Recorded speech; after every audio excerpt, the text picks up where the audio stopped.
Vanessa, I rather disown you now than explain an illegitimate bastard child you're carrying to everyone who knows family all my life. You have brought shame to this family. I don't ever want to see you anymore. From today, I disown you. You are no longer a daughter of this house.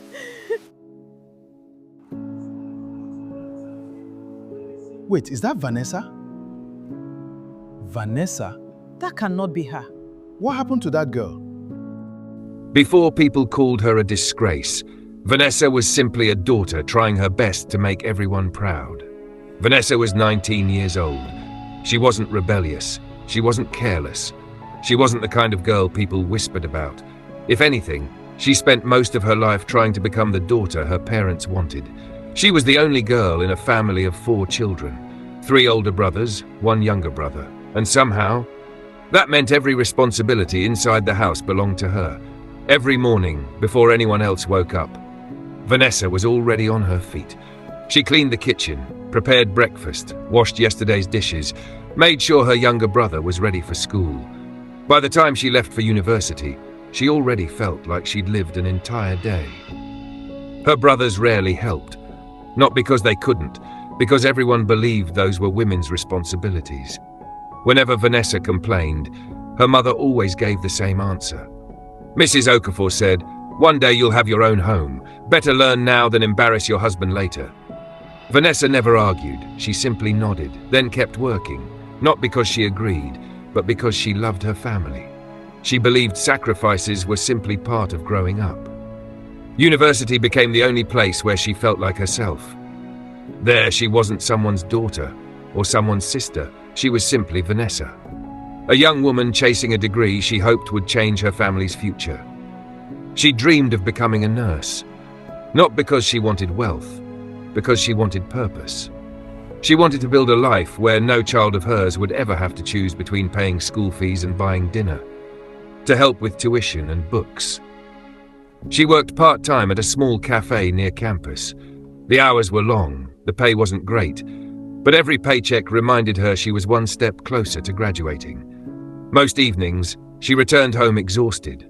Yet somehow, there were still clothes waiting to be folded, floors waiting to be swept, dinner waiting to be prepared. Sometimes, she wondered what it felt like to simply come home and rest, but she never said those thoughts out loud. She didn't want anyone to think she was ungrateful. Then, on an ordinary Tuesday afternoon, everything changed. The cafe was unusually busy. Students hurried in and out between classes. Vanessa balanced a tray of drinks as she made her way toward a table near the entrance. Just as she turned the corner, someone stepped inside. She bumped into him. The tray tilted. A glass slipped toward the floor. Before it could shatter, a hand caught it. For a second, neither of them spoke. Vanessa looked up. "I'm so sorry," she said quickly. The young man smiled. "I think we saved lunch." She laughed despite herself. "I almost wore it instead." He placed the glass back on the tray. "I'm Noah." She adjusted the tray and smiled. "Vanessa." That should have been the end of it. One awkward moment, one polite apology. 2 strangers moving on with their lives. Instead, Noah returned the next day, then the day after that. Sometimes he ordered coffee. Sometimes just a sandwich. Sometimes he stayed long after he'd finished eating. Not because he had nowhere else to be, because talking to Vanessa had quietly become the best part of his day. Weeks turned into months. Their conversations became longer. Their walks home became slower. Their laughter came more easily. Noah never tried to impress her. He never spoke about money, never showed off, never made promises he couldn't keep. He simply listened.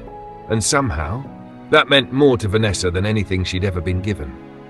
One evening, as they sat together outside the cafe watching the sun disappear behind the buildings, Vanessa broke the silence. Vanessa asked quietly, "Do you ever worry about the future?" Noah smiled. "Every day." She laughed softly. "Then why do you always look so calm?" Noah looked at her for a long moment before answering. Noah replied, "Because whatever tomorrow brings, I'd rather face it with someone I love than face success alone." Vanessa lowered her eyes. No one had ever made her feel seen before. For the first time in her life, she wasn't carrying everyone else's expectations. She was simply happy. She had no idea that happiness was about to be tested in ways neither of them could have imagined. Sometimes life doesn't fall apart all at once. It begins with a moment so small, you almost miss it. For almost a year, Vanessa believed she had found the kind of love people spent their whole lives searching for. She and Noah never rushed anything. They studied together, prayed together, dreamed together. Whenever Vanessa worried about the future, Noah was always the one reminding her that tomorrow was worth believing in. One afternoon, after finishing their lectures, they sat beneath a large tree on campus. The place had quietly become theirs. Whenever life became overwhelming, they always found themselves back there. Vanessa rested her head against Noah's shoulder. Neither of them spoke for a while.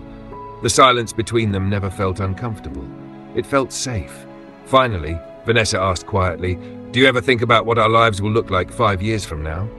Noah smiled before answering. Noah replied, "Every day."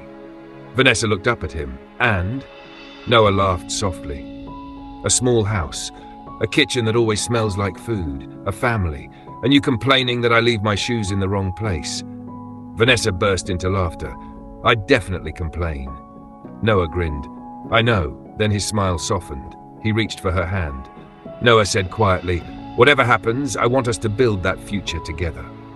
Vanessa squeezed his hand. She believed every word. For the first time, she allowed herself to imagine a life beyond university. A home, a family, children. Everything suddenly felt possible. She had no idea. That dream was already beginning to change. A few weeks later, Vanessa woke up feeling different. At first, she blamed exhaustion, working late, studying, barely sleeping. She told herself it would pass, but it didn't. Morning after morning, the nausea returned. Simple smells made her feel sick. She struggled to finish meals. Her closest friend began noticing. One afternoon after class, her friend gently touched her arm. Her friend asked, "Vanessa, when was your last period?" The question caught her completely off guard. She tried to remember. Then she stopped. Her heartbeat quickened. For the first time, fear quietly entered her mind. That evening, she stood alone inside a pharmacy. Her hands trembled as she paid for a pregnancy test. She kept looking around, terrified someone she knew might walk in. The walk home felt longer than usual. She locked herself inside the bathroom, read the instructions 3 times, then waited. Those 2 minutes felt longer than every examination she'd ever written. Finally, she looked down, 2 pink lines.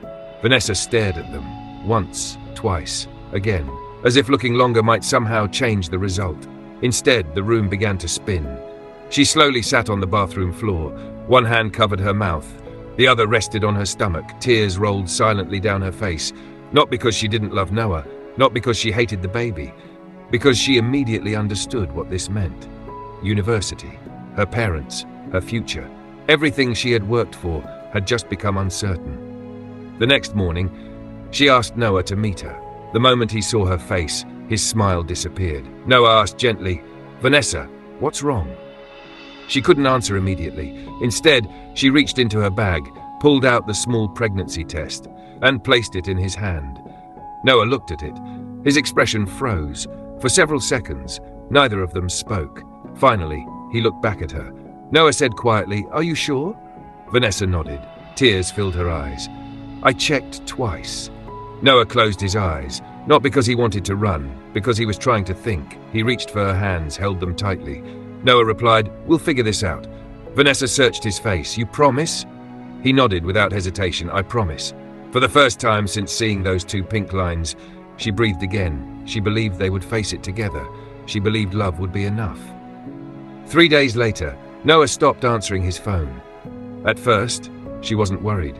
Maybe lectures, maybe family, maybe his battery had died. By evening, she called again. Nothing. The next morning, still nothing. She went to his apartment. The landlord looked confused. The landlord replied, "He moved out yesterday." Vanessa frowned. "Moved? Where?" The landlord shrugged. "I don't know. His family came. They packed everything. They left." Vanessa felt the ground disappear beneath her feet. She visited every place she knew he might be. The library, his favorite cafe, the engineering building. Nothing. It was as if Noah had simply vanished. No goodbye, no explanation, no message, nothing. For weeks. She kept hoping her phone would ring. It never did. Eventually, she could no longer hide the pregnancy. Her morning sickness became impossible to explain. Loose clothing no longer worked. Her mother noticed first. One evening, as Vanessa cleared the dinner table, her mother grabbed her wrist. Her eyes narrowed. Mrs. Okafor asked coldly, "Vanessa, is there something you're hiding from me?" Vanessa felt her entire body go cold. She tried to speak. Nothing came out. That silence was all the answer her mother needed. By the time her father returned home that evening, the entire house already knew. Nobody asked how she was feeling. Nobody asked where Noah was. Nobody asked whether she was afraid. Only one question mattered. Her father demanded, "Who is responsible?" Vanessa lowered her head. "His name is Noah." He promised. Her father slammed his hand against the table. "Where is he?" Vanessa whispered, "I don't know." The room fell silent, not with sympathy, with disappointment. Her mother stepped backward as though she were looking at a stranger. Tears filled Vanessa's eyes. She wanted someone, anyone, to tell her everything would somehow be all right. Instead, her father slowly pointed toward the front door. And in that moment, Vanessa realized home was no longer home. And in that moment, Vanessa realized home was no longer home. Nobody spoke, nobody moved. The silence inside the house felt colder than every word that had been shouted before it. Vanessa looked around the living room. The family photographs were still hanging on the wall, the couch where they watched movies together, the dining table where they had celebrated birthdays. Everything looked exactly the same, except she no longer belonged there. Her mother took one slow step forward. Her face was hard. There wasn't a single tear in her eyes, only disappointment. Mrs. Okafor said through clenched teeth, "From this day forward, I am no longer your mother." Vanessa froze. The words struck harder than anything she had ever heard. Vanessa whispered, "Mom." Her mother raised her hand, stopping her. Mrs. Okafor continued, "No daughter of mine will bring this kind of shame into my family." She pointed toward Vanessa's stomach. "I would rather lose a daughter than spend the rest of my life explaining an illegitimate pregnancy to everyone who knows this family." Vanessa felt her knees weaken. Tears blurred her vision. Vanessa replied softly, "Mom, please. I'm still your daughter." Her mother looked away. Her voice became even colder. Mrs. Okafor replied, "The daughter I raised would never have done this. Leave." Vanessa slowly turned toward her father. If there was anyone who could still save her, it was him. He had always been strict, but he had also been fair. She prayed, just this once, he would choose mercy. Instead, he stood up. The room immediately fell silent. Everyone knew. When he made a decision, there was no changing it. He stared at Vanessa for several long seconds, then spoke. Mr. Okafor said firmly, "For 19 years, I have worked day and night to protect this family's name. Everything I built, everything I sacrificed, was so people would respect this family." He pointed toward the front door. "You will not destroy it in one careless decision." Vanessa burst into tears. She took one trembling step toward him.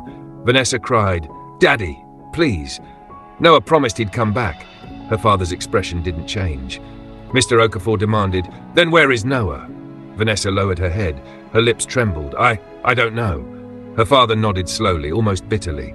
Mr. Okafor replied, "Exactly. The man responsible has disappeared. And now you expect me to carry the shame he left behind?" He pointed toward the door once again. "Leave this house. And don't ever return until you can return the daughter we raised." The room became painfully quiet. Vanessa looked toward her brothers, one by one. The eldest avoided her eyes. The second folded his arms. The third simply shook his head. Not one of them spoke. Not one of them defended her. It was as though she had already become a stranger. Then, a small voice broke the silence. Her younger brother stepped forward. He couldn't have been more than 12 years old. His eyes were already filled with tears. He asked quietly, "Daddy, where is sister going to sleep?" Their father didn't even look at him. Mr. Okafor replied coldly, "She should have thought about that. Before bringing another man's child into my house, every decision has consequences.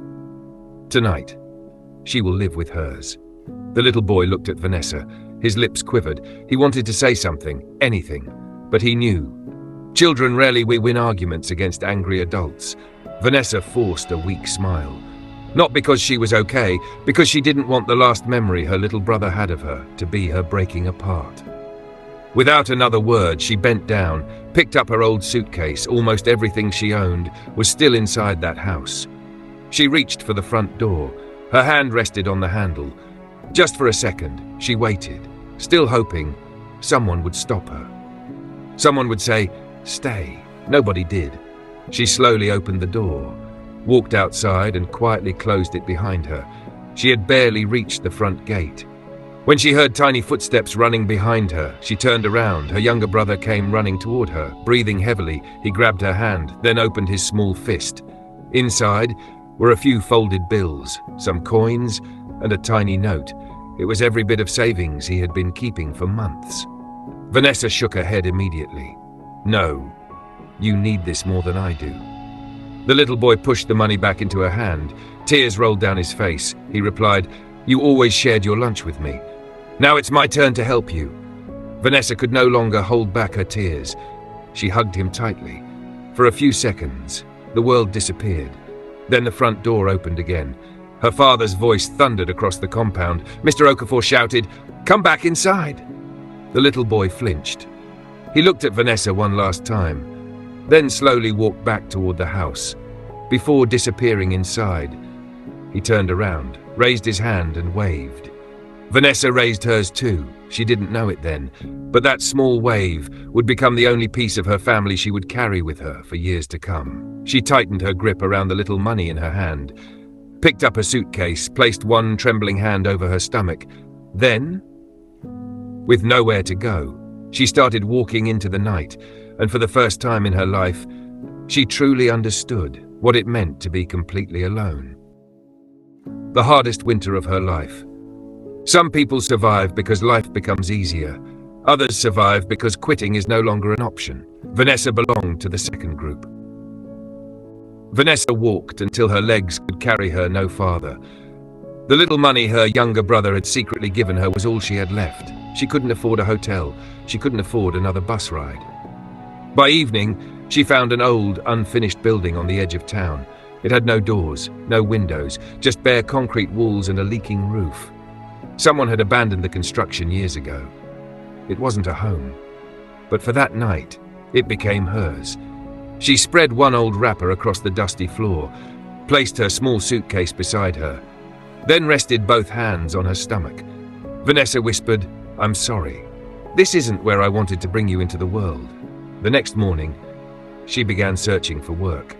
Not because she still believed life would suddenly become fair, because her baby would soon need more than hope. After several rejections, a small neighborhood food stall finally agreed to let her help. The owner was an elderly woman everyone simply called Mama Grace. She washed vegetables, prepared ingredients, packed takeaway meals, cleaned tables after customers left. The work was exhausting, but Vanessa never complained. Every evening, she carefully folded her wages before placing them inside an old envelope hidden beneath her wrapper back at the unfinished building. Every coin mattered. Weeks passed. Her pregnancy became impossible to hide.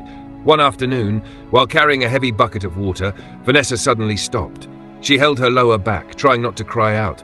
Mama Grace noticed immediately. She hurried over. Mama Grace said gently, "Put that down." Vanessa shook her head. "I'm all right."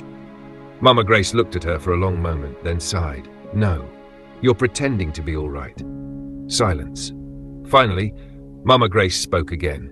"I can't keep asking you to work like this." Vanessa lowered her head. She already knew what was coming. Another job, another goodbye. Before she could speak, Mama Grace reached into a small drawer beneath the counter. She pulled out a worn envelope, placed it in Vanessa's hands. Vanessa looked confused. "Mama, what's this?" Mama Grace smiled. "It's not charity. It's a beginning." She pointed toward the pots simmering behind them. "For weeks. You've been cooking beside me. You've learned every recipe I know. Go and cook your own." Vanessa stared at her, unable to speak. Mama Grace continued, "Your condition is getting heavier. If something happens to you here, I'll never forgive myself. Work from home instead. Cook what you can. Sell what you can. And when this little one arrives," she smiled at Vanessa's stomach, "you'll already have something waiting." Vanessa's eyes filled with tears. Vanessa whispered, "How will I ever repay you?" Mama Grace laughed softly. "One day, when life gives you the chance, help someone else." That evening, Vanessa returned to the unfinished building carrying more than food. She carried hope. The little money she had saved, combined with Mama Grace's envelope, was just enough. The next morning, she bought a small cooking pot, a charcoal stove, plastic food containers, a second-hand cooler, and a wooden tray. It wasn't much, but it was hers. Every morning before sunrise, smoke rose from the unfinished building. Vanessa cooked rice, beans, stew, simple meals ordinary people could afford. By afternoon, she balanced the cooler on her head and walked from street to street. Office workers, mechanics, bus drivers, construction workers, anyone willing to buy. Some days, she sold everything. Other days, she came home carrying half the food she had prepared. Still, she refused to give up. Little by little, people began recognizing her. The pregnant food seller. Customers returned, not because they pitied her, because the food was good. The unfinished building slowly began to feel less empty. She bought another wrapper. Then a foam mattress someone was selling cheaply, a small rechargeable lamp, plastic buckets, curtains made from old fabric to cover the open entrance. It still wasn't beautiful, but every new item reminded her she was moving forward, one small step at a time. Then came the day everything almost fell apart. It had been one of her worst sales days. Rain started early. Most people stayed indoors. She still had nearly half her food unsold. As she hurried through the wet streets, trying to get home before the storm grew worse, her foot slipped. The tray crashed onto the ground. Rice scattered across the muddy road. Stew soaked into the rainwater. Plastic containers rolled in every direction. Vanessa froze. For several seconds, she couldn't move. That food represented almost every coin she had invested that morning. Slowly, she knelt in the rain, staring at everything she had lost, tears mixed with the water running down her face. She wasn't crying over food. She was crying because tomorrow, she didn't know how she would start again. Then, a sharp pain shot through her stomach. She gasped. Another pain followed, stronger this time. She tried to stand. Her knees buckled. The contractions had begun. The rain grew heavier. The street became quieter. She looked around desperately. There was no family, no friends, nobody waiting for her. For the first time since leaving home, she allowed herself to cry. Not because she was afraid of giving birth, because she was about to bring a child into the world, completely alone. A taxi slowed beside her. The driver jumped out immediately. One look at Vanessa told him everything. Without asking for payment, he helped her into the back seat. The driver said calmly, "Forget the money, right now. Your baby is the only passenger that matters." Just before sunrise, a baby's cry filled the hospital room. The nurse gently placed the little boy into Vanessa's arms. She looked at him, then smiled through tears she could no longer hold back. 10 tiny fingers, 10 tiny toes. Perfect, completely unaware of everything his mother had survived before he took his first breath. Vanessa whispered, "Hello. I've been waiting for you." She kissed his forehead. "Your name is Daniel." The room fell silent. No father, no grandparents, no family gathered outside. She wrapped Daniel closer to her chest, then made herself one final promise, "But as long as I can still breathe, you'll never have to wonder if someone loves you." 5 years had changed almost everything. Daniel was growing into a bright little boy. Vanessa's small catering business was finally paying the bills. For the first time in years, she wasn't surviving anymore. She was living. Then one afternoon, her phone vibrated. It was a message from the only person in her family who had never completely forgotten her, her youngest brother. The same little boy who had secretly slipped money into her hand the day she was thrown out.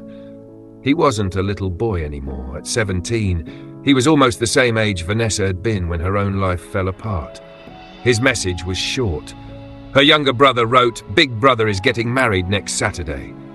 I know they didn't invite you, but I thought you deserved to know." Vanessa stared at the message for a long time. She looked across the room. Daniel was building tiny houses out of toy blocks. She smiled, then whispered. Vanessa said softly, "Maybe enough time has passed. Maybe this family is finally ready to heal." The following Saturday, Vanessa wore the nicest dress she owned, simple, elegant, nothing expensive. Daniel held her hand as they stood outside her parents' house. It looked exactly the way she remembered. Only she was different. She knocked. The door opened. Her younger brother stood there. His face lit up instantly. He smiled. "Sis." Before he could say another word, their mother appeared behind him. The smile disappeared from her face. She looked at Vanessa, then at Daniel, then back at Vanessa. Her mother said coldly, "Why are you here?" Vanessa swallowed.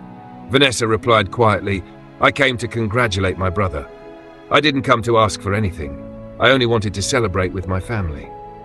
Before anyone could respond, her father stepped into the hallway. He stopped, looked at Vanessa without a trace of emotion, then pointed toward the gate. Her father said firmly, "Didn't we make ourselves clear years ago? You stopped being our daughter the day you brought shame into this house. Leave." The words hadn't even settled. When one of Vanessa's older brothers walked over, he looked at her with open disgust, then turned toward their younger brother. He snapped, "Why do you keep doing this? Why are you always inviting her? Haven't you embarrassed this family enough already?" Another brother folded his arms, shook his head. He muttered, "Some people never know when they're no longer welcome." Vanessa felt every word, not because they surprised her, because a small part of her had still hoped someone would say, "Come inside." Nobody did. She lowered her eyes, then asked quietly. Vanessa said, "After all these years, is there really no place left for me in this family?" Her father answered without hesitation. He replied, "The day you walked out, you stopped being part of this family. Go and build your life somewhere else." Silence. The wedding music continued playing inside. People laughed. Someone clinked a glass. Life moved on, as though she had never existed. Her younger brother stepped forward. His eyes were already wet, just like years ago. He reached into his pocket, pulled out a small envelope, and gently held it toward Vanessa. His voice trembled. He whispered, "Please, take this. It's not much." Vanessa looked at the envelope, then back at the young man standing before her. She smiled, a real smile, the first one she'd worn since arriving. She slowly closed his fingers around the envelope, pushing it back toward his chest. Vanessa said softly, "Keep it. The first time you helped me, you gave me far more than money." She paused, fighting back tears. Vanessa continued, "You were the only person who believed I could survive. That belief carried me farther than any amount of money ever could. Never lose that kindness. One day, someone else will need it just as much as I did." Her younger brother broke down crying. Vanessa gently touched his shoulder, then turned to leave. As they reached the gate, Daniel looked up at her. His little hand tightened around hers. He could feel that something was wrong. He just didn't understand what. They had almost reached the end of the street when he finally looked up at her. "Mom, who were those people?" Daniel asked. Vanessa stopped walking. She closed her eyes for a brief moment. The question hurt more than every insult her family had thrown at her. She knelt in front of him and smiled gently, not because she was happy, but because children deserve gentle answers, not heavy burdens. She brushed his hair away from his forehead. Then she quietly replied, "They were people I used to call home," Vanessa said. Daniel frowned. "Don't they love you?" Daniel asked softly. Vanessa felt her throat tighten. She wanted to say yes. She wanted to protect him from the truth, but she had promised herself something years ago. She would never lie to her son simply because the truth was painful. She kissed his forehead, then answered carefully. "Sometimes people allow disappointment to become stronger than love," Vanessa replied. "That doesn't always make them bad people, but it can make them forget how to be kind." Daniel stayed quiet. Then he wrapped both arms around her neck. "It's okay, Mom," Daniel said. "You still have me." Vanessa could no longer hold back the tears. She hugged him tightly, tighter than she ever had before. Sometimes children become the strength their parents desperately need. That little boy had no idea that he had just healed a wound words never could. They continued walking home, not toward the family they had lost, but toward the life they had built. The following morning, life returned to normal, or at least as normal as life could be. Before sunrise, Vanessa was already awake. The aroma of fresh bread filled the tiny apartment. Large pots simmered gently on the stove. She checked every order twice. Then she packaged every meal carefully. Quality had become her signature. She had learned something years ago. People might forget your story, but they never forget how you made them feel. Her little food business had slowly grown. not because someone rescued her, but because every customer told another customer. One office became 3, 3 became 7, 7 became 12. It wasn't a restaurant yet, just a determined woman cooking before sunrise and delivering meals before noon. Across the city, another story was unfolding. Thousands of miles away, a plane landed quietly. A young man stepped into the arrivals terminal. His suitcase was expensive, his clothes were simple, and his face carried only one question. Noah had finally come home. Years earlier, he had boarded a flight believing he would return within months. But months had turned into years. Business school, internships, his father's constant supervision. Everything except the life he had left behind. As soon as Noah entered the family house, he greeted everyone with a bright smile. His mother had prepared his favorite local soup, and the family gathered around the dinner table, talking and laughing. For a few moments, everything felt normal. Then Noah looked directly at his father. His smile disappeared. "Where's Vanessa?" Noah asked quietly. The room became silent. His father's smile disappeared too. He slowly removed his glasses, then sighed deeply. "Son," his father replied, "we couldn't find her." Noah stared at him. "What do you mean you couldn't find her?" Noah asked. His father lowered his head. "She left," his father said. "Nobody knows where she went." Noah felt the floor disappear beneath him. "Did you even try?" Noah asked. His father's silence answered the question before his words did. Noah turned around immediately. He spent the next several weeks searching. He returned to the university. Nobody had seen her. He visited the apartment she once rented. Someone else lived there now. He asked old classmates. Most had lost contact years earlier. He searched social media. Nothing. He visited churches, community centers, local charities. Anywhere someone might remember a young pregnant woman who had disappeared years ago. Every search ended the same way. Nothing. It was as though Vanessa had vanished from the world.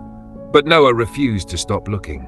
Every evening he returned home more exhausted, more frustrated, and more determined. His father watched quietly. One night he walked into Noah's room. For the first time in years, the billionaire looked less like a businessman and more like a father carrying regret. He sat beside Noah, then spoke softly. "I owe you the truth," Noah's father said. Noah looked at him without speaking. His father continued, "When you told me she was pregnant, I thought she wanted our family's money. I thought she would trap you. I convinced myself I was protecting you." His voice began to shake. "So I sent you away." Noah remained silent. "Every letter you wrote, they never reached her. Every number you asked us to call. We blocked it." His father looked down. "I believed. Time would make you forget." He paused. Then his voice broke. "I am so sorry, son." He swallowed hard. "Seeing how much you worry about her now, it's really hurting me." Noah slowly stood, his eyes filled with tears, not anger, disappointment. "You didn't protect me," Noah replied. "You took away the people I loved most." The room fell silent. For the first time, his father realized something money could never change. Money could solve many problems, but it could never buy back lost years. Neither of them knew that only a few miles away, the woman they had both been searching for was preparing another delivery, completely unaware that destiny was about to knock on her door one last time. For the next several days, Noah continued searching. He stopped asking where Vanessa had gone. Instead, he started asking a different question. Where would Vanessa have gone if she had nobody? He remembered the girl he had known at university. She had never been interested in expensive restaurants. She preferred small places where people knew her name. She used to talk about cooking, about having her own place one day, about building something that belonged to her. That memory stayed with him. So Noah began searching in places he would never have thought to look before. Small businesses, office buildings, local food suppliers, delivery companies. Anywhere a woman like Vanessa could have built a life quietly. One afternoon, a colleague handed him a list of local food vendors supplying meals to several offices in the city. Noah almost ignored it. Then one name caught his attention, Vanessa's Kitchen. He stared at the page. His heart began beating faster. It could have been a coincidence. There were thousands of women named Vanessa. Still, something inside him told him not to ignore it. He asked for the address, then drove there himself. Across town, Vanessa was preparing another delivery. She packed the meals carefully into several containers. Daniel sat nearby doing his homework. "Mom, are you coming back before dinner?" Daniel asked. Vanessa smiled. "I'll try," she replied. Daniel looked at her. "You always say that," he pointed out. Vanessa laughed softly. "Then I guess you know me too well," she answered. She kissed his forehead, then picked up the delivery bag. She had no idea that the next delivery would change everything. The office building was modern and busy. Vanessa walked through the entrance carrying several food containers. She checked the delivery note, then headed toward the reception desk. "Excuse me," Vanessa said politely. "I have a food delivery for the executive office." The receptionist pointed toward the elevator. "Third floor," the receptionist replied. Vanessa thanked her. She stepped inside. The doors closed. And somewhere on that same floor, Noah was standing near a conference room. He had just finished speaking to one of the managers when he heard a familiar voice. A voice he had spent 5 years trying to remember without knowing whether he would ever hear it again. He turned and froze. Vanessa stepped out of the elevator. The moment she saw him, everything stopped. The food container slipped from her hands. It hit the floor. The sound echoed through the hallway. Noah stared at her. "Vanessa," Noah whispered. She didn't answer. Her eyes filled with anger. Then she picked up her bag and whispered, "You?" Vanessa asked, almost unable to believe what she was seeing. Noah took a step toward her. "I've been looking for you," he said. Vanessa shook her head. "Don't." "Vanessa, please," Noah pleaded. She turned away. "You disappeared," Vanessa said, almost losing her calm. "I was sent away," Noah explained. "You still left." Her voice broke, but she refused to cry in front of him. Noah tried to reach for her. She stepped back. "Don't touch me," Vanessa warned. Then she walked away. Noah stood there, watching the woman he had spent 5 years searching for disappear down the hallway again. This time, he wasn't going to let her disappear. The next morning, there was a knock at Vanessa's door. She already knew who it was. When she opened it, Noah was standing outside. He looked exhausted. He hadn't slept. "Vanessa, please," Noah begged. She folded her arms. "You shouldn't be here," she replied. "I know," Noah admitted. "Then why are you?" "Because I owe you the truth," Noah answered. Vanessa stared at him. "You had 5 years to tell me the truth," she said. "I know," Noah replied. "And now you suddenly remember me?" Noah shook his head. "I never forgot you," he insisted. She laughed bitterly. "That's easy to say now," Vanessa replied. Noah's eyes filled with tears. "My father sent me abroad after he found out you were pregnant," he explained. "He thought you wanted our family's money. He thought you would ruin my future." Vanessa's expression hardened. "So you believed him?" she asked. "No," Noah answered immediately. His voice cracked. "I didn't. He took my phone. He blocked your calls. He stopped every message I tried to send. I came back looking for you," Noah continued, "but you were gone." Vanessa looked away. "I waited for you," she whispered. "I know," Noah replied. "No, you don't." She looked directly at him. "You don't know what it feels like to wait for someone who never comes," Vanessa said. Noah lowered his head. "I don't," he admitted, "but I know what it feels like to spend 5 years looking for the person you love and believing you may never see them again," Noah added. Silence. Vanessa still wasn't ready to forgive him. But for the first time, she wasn't sure she wanted to hate him either. Later that afternoon, Noah returned. This time he didn't come alone. Daniel was standing near the doorway. He looked at Noah curiously, then at Vanessa. "Mom, who is he?"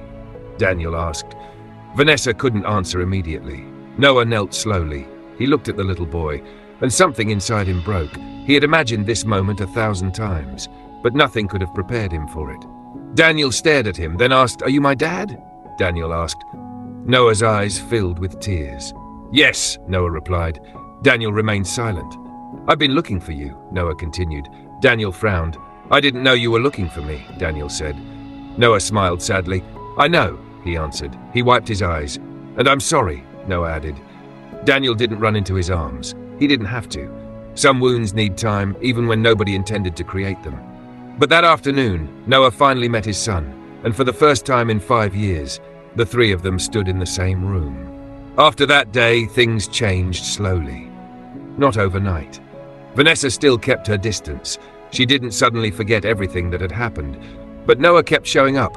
He helped Daniel with schoolwork. He listened when Vanessa spoke about her business. He never forced her to forgive him. And one evening, Noah looked at the business plans spread across her table. "You've built all of this yourself?" Noah asked. Vanessa nodded. "It took me years," she replied. Noah looked at her. "Then don't give it up," he told her. She frowned. "What do you mean?" Vanessa asked. "I want to invest in it," Noah revealed. Vanessa immediately shook her head. "No, I'm not giving you charity," Noah replied. "I don't need your money," Vanessa insisted. "I know," Noah said. He paused. "I want to invest in what you've already built." Vanessa stared at him. Noah continued. "You built the foundation. I can help you build the next floor," he added. She remained silent, then slowly looked back at her business plans. For the first time, she didn't say no. Months passed. The small full food business began expanding. More offices placed orders, more companies discovered Vanessa's food. Then came the first major opportunity. A large commercial space became available in the center of the city. Noah helped her secure it, not by taking control of the business, but by opening doors she had never had access to before. Vanessa did the rest. She designed the menu, hired employees, built the brand. And when the restaurant finally opened, the response was bigger than anyone expected. Within weeks, the story reached the media. A young mother who started a tiny food business from almost nothing had built one of the city's most talked about restaurants. Then the cameras came. One interview became another. Soon, Vanessa's story was being discussed far beyond her city. A woman who had once been rejected by her own family was now being celebrated for building something of her own. And one evening, while watching television, Vanessa's parents saw her face on the screen. Her mother stared at the television. Her father slowly lowered the remote. Neither of them spoke. They had spent years believing Vanessa had brought shame to the family. Now, the entire world was celebrating the woman they had thrown away. But there was something else happening behind the scenes. Noah's father had been watching too. The businessman who had once separated his son from Vanessa finally understood the damage his decision had caused. He asked to meet Vanessa. When they finally sat across from each other, he didn't bring lawyers. He didn't bring gifts. He didn't bring excuses. He simply stood, then lowered himself to his knees. Vanessa froze. "Please," Noah's father began. "I know I don't deserve your forgiveness." He looked at Daniel, then back at Vanessa. "I took 5 years from my son. And I took 5 years from my grandson," he continued. His voice trembled. "I convinced myself I was protecting my family. But I was only protecting my pride," Noah's father admitted. Vanessa said nothing. He wiped his eyes. "I am sorry," he said. "I cannot return those years. But if you allow me, I want to spend the rest of my life making sure I never hurt either of you like that again." Vanessa looked at Daniel, then at Noah, then back at the man kneeling before her. She didn't forgive him immediately, but she finally understood something. Some apologies don't erase the past. They simply acknowledge the damage, and sometimes that is where healing begins. Still, there was one more family Vanessa had to face, her own. 3 days after Noah's father apologized, Vanessa received a phone call. She almost ignored it. The number wasn't saved, but something made her answer. "Hello?" There was silence on the other end. Then she heard a voice she hadn't heard properly in years. Vanessa, her mother. Vanessa closed her eyes. For a moment, she was 19 again, standing at the front door, pregnant, terrified, holding a small bag, while the people she loved told her she was no longer their daughter. She said nothing. Her mother continued, "We heard about your restaurant." Vanessa remained silent. "We saw you on television." Still nothing. Her mother took a breath. "Your father and I? We think it's time we talked." Vanessa finally replied, "There is nothing left to talk about." Her mother's voice became softer. "We're still your parents." Vanessa opened her eyes. "No." The word was quiet but firm. "You stopped being my parents the day you told me I was no longer your daughter." Her mother began crying. "We were angry." "You were cruel," Vanessa corrected. "We made mistakes. You made choices." Silence. Then her mother said something Vanessa never expected to hear. "We want to come and see you." Vanessa looked toward Daniel, who was sitting across the room doing his homework. She thought about everything. The years, the rejection, the nights she had wondered whether she would ever be enough. Then she answered, "You can come." Her mother began to cry harder. "Thank you." Vanessa added quietly, "But don't come expecting me to become the daughter you remember." She ended the call. The next afternoon, her parents arrived. They didn't come with anger this time. They came quietly. Her father stood at the entrance holding his hat in his hands. Her mother looked smaller than Vanessa remembered. Neither knew what to say. Finally, her father spoke. "We're proud of you." Vanessa nodded. "I know." Her mother stepped closer. "We want our family back." Vanessa looked at her. "You want the family back? Or you want the daughter you can now be proud of?" Her mother couldn't answer. Her father lowered his eyes. "We were wrong," he admitted. Vanessa took a slow breath. "I forgive you." Both of them looked up. Her mother started crying. "But forgiveness doesn't mean I'm going back." Vanessa continued. "I forgive what you did. I just don't want to live inside it anymore." Her father nodded slowly. "We understand." Vanessa looked at them for a long moment, then said, "You can be part of my life from a distance, but you cannot pretend nothing happened." Her mother nodded through her tears. "We won't." Vanessa opened the door, and for the first time, she didn't feel like the little girl waiting for her parents to approve of her. She was simply a woman who had finally learned how to approve of herself. A few weeks later, one of Vanessa's brothers called. She recognized the number. She almost didn't answer. "Vanessa!" His voice sounded nervous. "I need your help." She remained silent. "My business is struggling. I've lost a major contract, and I need money to keep things running." Vanessa listened. She didn't interrupt. Finally, her brother said, "Please, I know we weren't always good to you, but we're family." Vanessa closed her eyes, then replied calmly, "I forgive you." Her brother sounded relieved. "So you'll help me?" "No." The silence on the phone became uncomfortable. "But I said I forgive you," Vanessa continued. "That doesn't mean I'm responsible for fixing your life." Her brother lowered his voice. "Vanessa, please." She shook her head even though he couldn't see her. "You made your choices.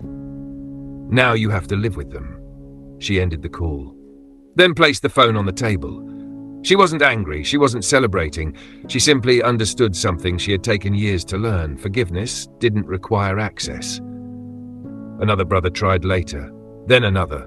Each time, the answer was the same. She forgave them. But she didn't reopen the door, not because she hated them, because she had finally learned the difference between forgiveness and allowing people to hurt you again. One evening, Daniel found her sitting quietly on the balcony. He walked over and sat beside her. "Mom?"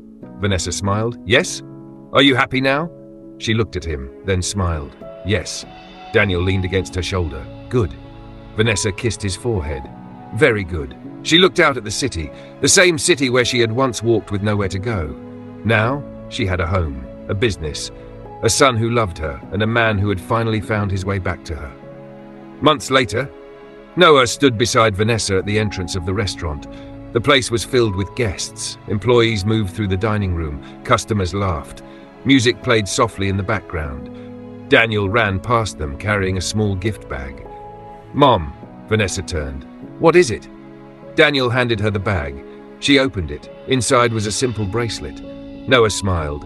"I thought you said you weren't buying her anything," Vanessa teased. Daniel laughed. "It wasn't me." He pointed toward Noah. Vanessa looked at Noah. "You?" Noah shrugged. "I wanted to give you something." She smiled. "You don't have to keep buying me things." "I know," Noah replied. "That's why I wanted to."